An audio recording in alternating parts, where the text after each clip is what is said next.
Assalomu alaykum hammaga. Havo ko'chada juda ham chiroyli yomg'ir yog'moqda.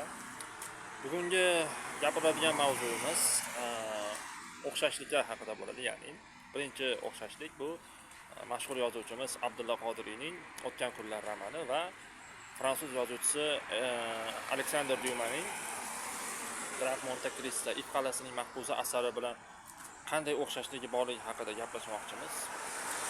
Demak, birinchi o'xshashlik Abdulla Qodiriyning O'tgan kunlar romanida ham Otabek romanning bosh qismlarida qamoqqa tushish sahnasi bilan boshlanadi. Graf Monte Cristoda ham asar bosh qahramoni Edmond Dantes to'yi arafasida hibsga olinishi bilan boshlanadi voqealar.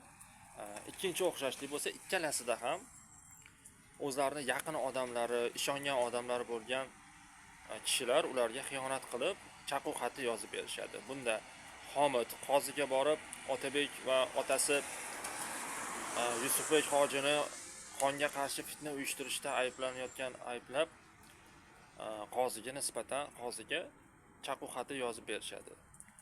Graf Monte Cristo asarida esa uni eng yaqin ishonchi do'sti, yonidagi do'sti bo'lgan, keyinchalik mashhur Danglar nomini olgan ishbilarmon shaxs yoshlik paytida Edmond Dantesning eng ashaddiy raqiblaridan biri bo'lgan Fernand Mondego qo'li orqali chaqu xati yozib, uni shahar davlat prokuroriga borib yetkazadi.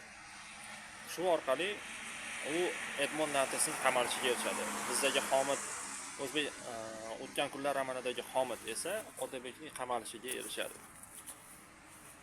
Siz ham nima deb o'ylaysiz? Abdulla Qodiriy O'tgan kunlar romanini Graf Monte Cristo asarining ba'zi bir elementlarini olib turib o'z romaniga qo'shib yozganmi yoki bu o'xshashlik tasodif bo'lishi mumkinmi? Izohlarni kommentariyada kutib qolamiz.